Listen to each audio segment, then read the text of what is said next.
It's a true pleasure being here. First of all, I want to thank Munshad and in particular Mohammed Al-Arifi for giving me the opportunity to present here at Biban tonight and talk about a topic that I deeply care about, performance maximization for startup founders. So let's get started. How many people in the audience are basically currently building a startup company?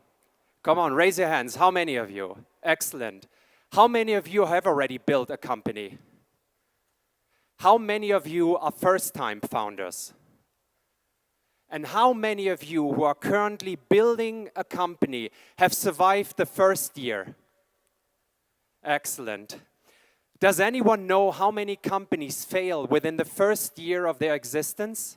Anyone? 9 out of 10 companies fail within the first year.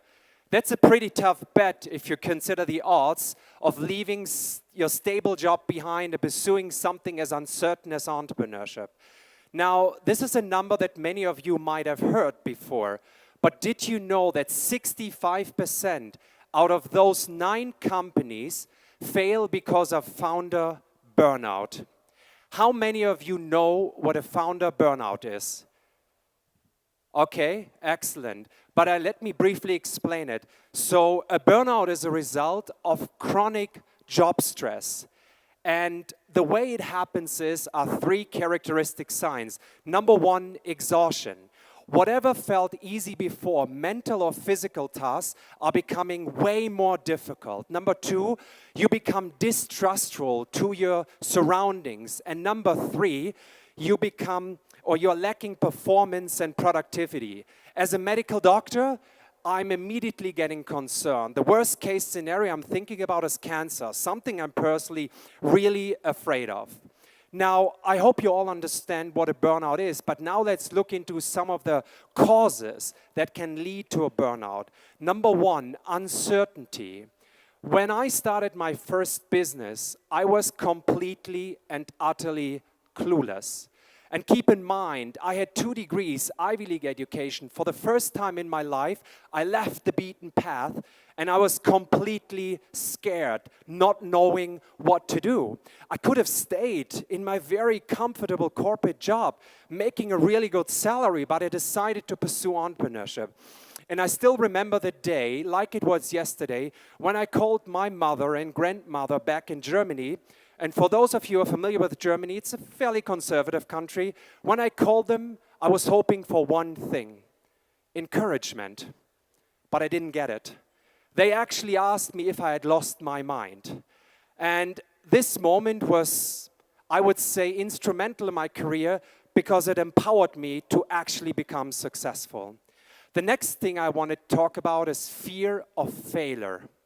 Now, how many of you woke up in the middle of the night not knowing how to pay your employees next month? How many of you actually woke up in the middle of the night not knowing what to do if the next round of funding doesn't get through?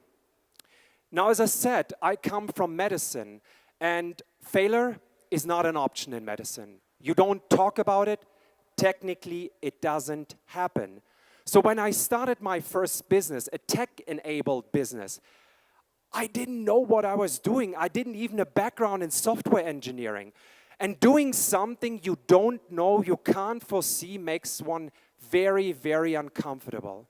But going back to the point in my particular background, coming from a prestigious and traditional background like medicine, I would have been embarrassed and ashamed of myself of having to go back to my family only to admit that I tried but failed.